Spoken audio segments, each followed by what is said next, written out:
primero que nosotros planteamos, o bueno, lo que planteaban los vecinos, que fueron los que empezaron a plantearlo, era la regeneración global del barrio.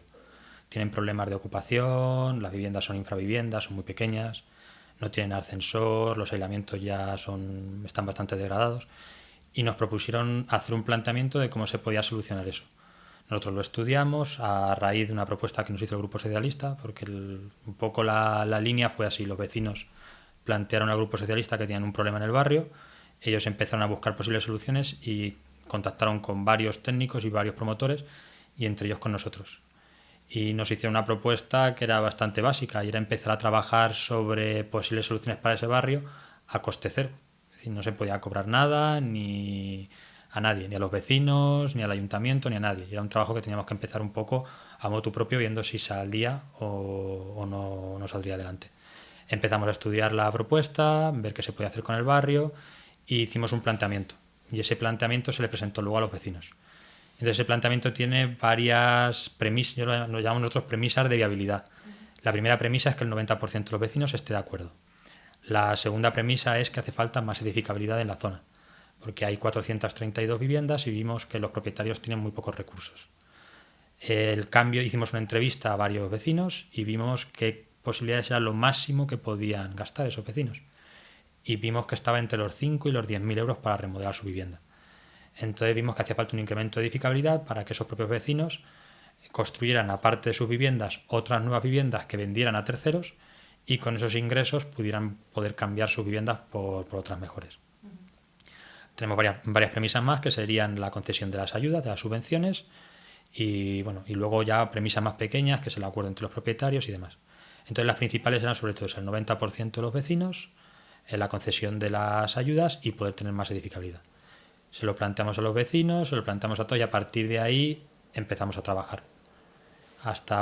Primero era una cosa que estaba muy en el aire, hacía falta también sobre todo una voluntad política de poder tener ese incremento de edificabilidad en zonas que necesitan esa regeneración, pero igual que hemos estudiado en esta zona, hicimos un estudio más amplio y vimos que en cualquier entorno en el que se quiera hacer una regeneración integral de lo que hay, haría falta un incremento de esa edificabilidad para poder costear los gastos de poder remodelarlo todo. Se puede ampliar más o menos dependiendo de cuanto menos edificabilidad se amplíe, más tendrán que poner los vecinos.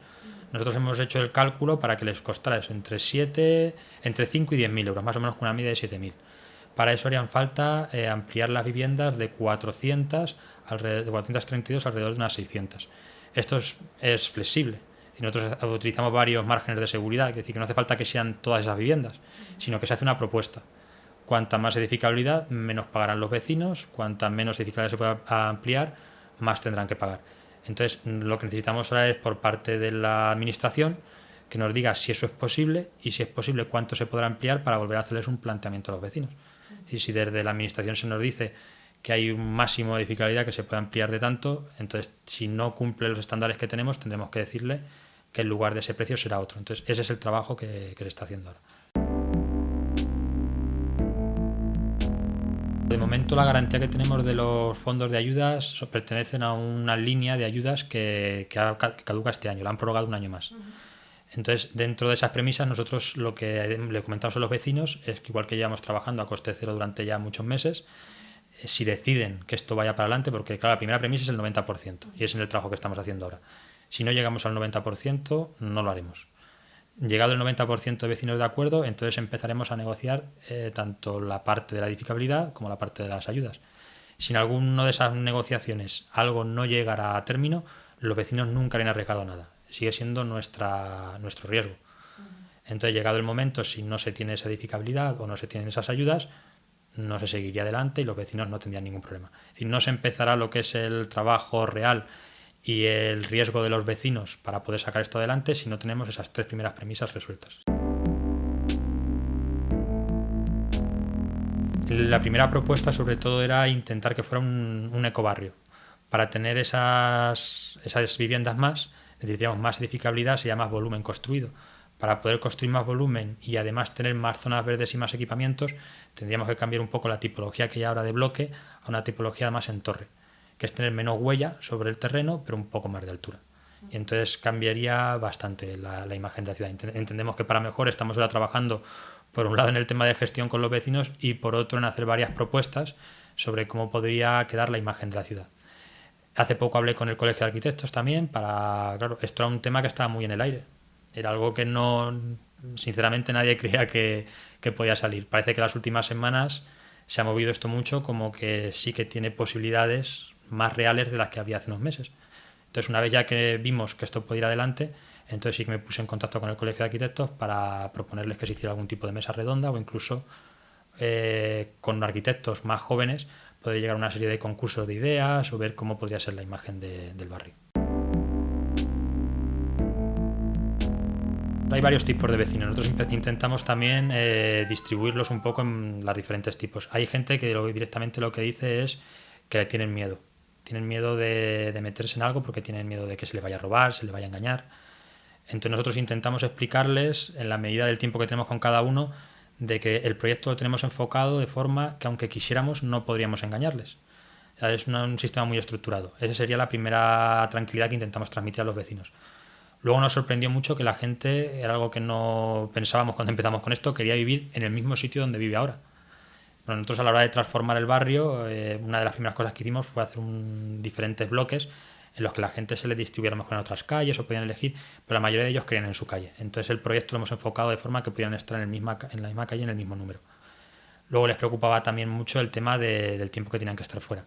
Dentro de las ayudas hay una serie de ayudas que son para el alquiler, para el realojo, que son unas ayudas de aproximadamente unos 350 euros mensuales. Con lo cual la gente vive ahora mismo en unas viviendas que son muy pequeñas, entre 36 y 40 metros. Con ese dinero podrían mudarse a una vivienda, entendemos que mejor que la que están ahora, durante ese tiempo hasta que pudieran volver a su casa. También estamos estudiando otra serie de cosas. Hay gente muy mayor, que no tiene familia, que no tiene posibilidad de ayudas. Entonces, bueno, pues todo esto lo tenemos que estudiar caso por caso, pero planes de ayuda también para, por ejemplo, hacerle la mudanza, una especie de realojo intermedio hasta que se cambie a la nueva casa para que esa gente lo note. Es gente muy mayor que no está acostumbrada a los cambios. Entonces, cada caso lo tendremos que estudiar de forma que ese cambio para ellos sea el menor posible. Buscar sitios de realojo lo más cercanos posibles al barrio. Tenemos que buscar, incluso a la hora de hacerlo por fases, también podríamos utilizar las primeras fases para el realojo de los de las siguientes, para que se queden en el mismo barrio en las casas que ya se han construido. Entonces todo eso es lo que estamos ahora intentando montar el puzzle. Nosotros tenemos un plazo aproximado de 3 años, desde que se inicien las obras hasta que se terminen. Lo mismo es un plazo flexible, pero sí que estaríamos hablando de entre 3 y 5 años. 3 años es el máximo que tendríamos para las primeras fases. Si decidiéramos espaciarlo un poco más por fases por el tema de los realojos, entonces sí que nos iríamos a 5 años, pero nunca tendríamos a la gente fuera de sus casas más de entre 2 y 3 años. Aunque digamos que si todo fuera a la vez serían 3, y si lo hiciéramos faseado podríamos llegar hasta 5 años. Pero la gente nunca tendría que irse, como muchos. Tenemos las cuentas nuestras serían que estuvieran 2 años fuera de su casa. Sí, esos son los que más animados están. Hay gente de todo tipo, hay gente que ha hecho reformas y que nos ha venido diciendo, pues, si hubiéramos sabido esto, mejor no habríamos hecho las reformas. Y bueno, no, pero aún así estamos muy de acuerdo en hacerlo, porque por mucho que intentemos reformar, al final lo que hay es lo que hay. Y ahí hablamos el otro día con una persona que era bastante alta y nos comentó que los techos son muy bajos. Hay gente que es joven, pero que no tiene a lo mejor una movilidad suficiente como para estar subiendo y bajando escaleras todos los días, 3 pisos. Entonces nos dijeron que era una muy buena oportunidad. Sobre todo la gente joven es la que más acostumbrada está a estos cambios y es la que más por la labor está de hacer el proyecto. Hemos ido al mínimo. Lo que decíamos, si hubiéramos planteado con menos edificabilidad tendrían que poner más dinero. Pero sí que nos hemos encontrado situaciones que no tienen ninguna posibilidad económica. Entonces, incluso con los 5.000 euros hay gente que dice que no los puede pagar.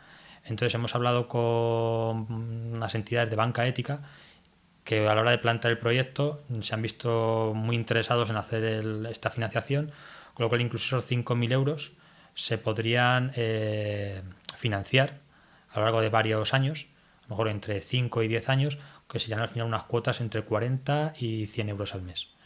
Entonces estamos hablando que ya no tendrían que poner esas personas esos 5.000 euros, sino que se reduciría al final una cuota de 40 o 50, 60 euros al mes dependiendo de la vivienda. Si cogieran menos plazo de hipoteca, pues podían pagar a lo mejor 100 euros al mes, pero pagarían durante menos años. Entonces eso también hemos hablado con la entidad para que sea flexible. Para la gente que tenga menos posibilidades, ponerle la cuota lo más baja posible, aunque tenga que pagar durante más tiempo. También hemos visto que con las nuevas viviendas pues tienen mucho más aislamiento, los gastos de mantenimiento serán mucho menores. Entonces esa cuota de 40 euros al mes también lo compensarán con menos gastos de calefacción, de electricidad, etcétera. Entonces tenemos que hacer, una vez que ya vayamos para adelante, hacer ese estudio y plantear a la gente directamente cuánto le va a costar. Y pues cambiar la vivienda les va a costar 40 euros al mes, pero se van a ahorrar 10 de electricidad, pues en realidad supone 30 euros al mes más de gasto. Pero para eso necesitamos las dos premisas que hemos dicho antes, que esté concedida la financiación y el aumento de edificabilidad. Hasta entonces no podemos presentar a los vecinos ninguna cosa cerrada. Sinceramente, cuando me lo planteó en la primera vez, no lo veía, yo tampoco, porque era un tema muy complicado y que las posibilidades de que se den adelante eran escasas, muy, muy escasas. Si ahora son escasas, porque todavía estamos, aunque parezca que hay más movimiento, todavía queda mucho trabajo por hacer. En el momento en que nos plantearon, nos dijeron que se habían planteado mucha gente y que toda esa gente había dicho que no. Pero luego, conforme le fui dando vueltas, pasé por el barrio, pregunté a los vecinos y sí que vimos que hay un problema y sobre todo el problema no es como está ahora. Es que si no se le da una solución, eso va a ir degradándose cada vez más. Hay gente muy mayor que tiene una vivienda de 36 metros cuadrados que llegado el momento, si esa persona deja de estar, lo van a heredar sus descendientes, que pueden ser 2 o 3 hijos, una vivienda de 36 metros que no la quieren. Porque eso fue lo primero que encontré. Había los hijos de los propietarios que decían, si es que nosotros no queremos heredar esto. Entonces, conforme pase el tiempo, cada vez va a haber más viviendas abandonadas que se van a ocupar y entonces al final va a ser un problema sin fin. Al seguir hablando con ellos, cada vez me iba ilusionando más con el proyecto y nosotros estamos acostumbrados a hacer cooperativas de viviendas donde la gente viene con toda la ilusión a tener su vivienda. Pero aparte era la ilusión de algunos vecinos que estaban viviendo en un sitio donde no querían vivir. Entonces la verdad es que me ilusionó bastante.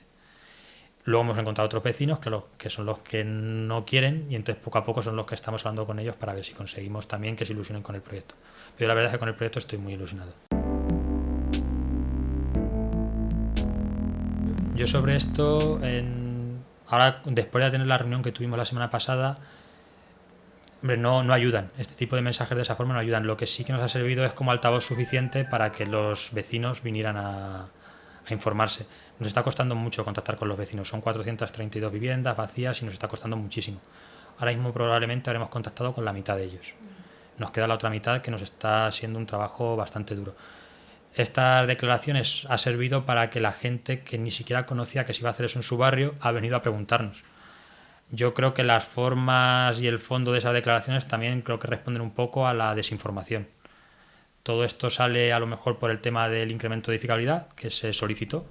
Oye, esto para que salga, la única manera que se nos ocurre a nosotros, desde nuestra modesta preparación y formación, es que si no hay un incremento de edificabilidad no puede salir. Los vecinos tienen un problema y tenemos la opción de que ese problema siga aumentando o de solucionarlo mediante este incremento de edificabilidad. Entonces, al hablar de incremento de edificabilidad puede ser que la gente piense que es una especulación, que se va a hacer, la cultura popular dice, van a construir más metros, alguien se va a llevar ese dinero. Nosotros lo que solicitan más metros para que esa gente pueda tener las viviendas a ese precio, únicamente para eso. Si hubiera un promotor o alguien que comprara esas casas y se lucrara con ese incremento de edificabilidad, ese sí que es un problema. O que hubiera un promotor que fuera comprando las casas conforme se van quedando abandonadas a muy poco precio para después ellos construir algo ahí sí que hay un beneficio, o que no tiene por qué ser especulación, directamente compré las casas y lo haría. Pero desde el momento en que son los propios vecinos los que hacen el proyecto, que se solicita un incremento de edificabilidad para que esos vecinos, nosotros les hemos dado los números de cuánto costaría hacerlo, yo creo que desde ese momento desaparece cualquier tipo de especulación y beneficio de un tercero. Nosotros se habla de que también se ha dicho que van a cobrar entre abogados y arquitectos millones de euros y demás. Nosotros los números se los hemos dado a los vecinos y al final lo que hemos puesto son unos honorarios que ni siquiera son los mínimos que marcan los colegios profesionales. Son unos honorarios que le hemos planteado a ellos para hacer un trabajo. Un trabajo que ellos van a decidir si somos nosotros o son otros. Y hemos hecho un trabajo que digamos que hemos abierto el melón y hemos sacado algo en lo que nadie creía para que ahora mismo puede llegar cualquier persona hablar con los vecinos y hacer ellos todo el resto del trabajo con todo lo que nosotros hemos hecho hasta ahora. Entonces creo que actividad especulativa nosotros hemos hecho poco, porque hemos preparado algo para que ahora tenemos que ir hablando con los vecinos para que ellos decidan si nosotros somos suficientemente profesionales para que se lo hagamos o no. Y cada manzana incluso podría decidir si lo hiciéramos nosotros o no lo haríamos. Entonces, si nos hubieran preguntado en su momento todas estas asociaciones, cuando vieron salir lo del barrio, oye, ¿vosotros qué es lo que planteáis hacer? Se lo hubiéramos explicado igual que os lo estoy explicando hoy. Y creo que parte de ese desconocimiento es lo que ha dado pie a esas declaraciones que, bueno, pues las respeto, pero creo que si nos hubieran preguntado antes podríamos haberles informado de otro tipo de cosas que estamos haciendo.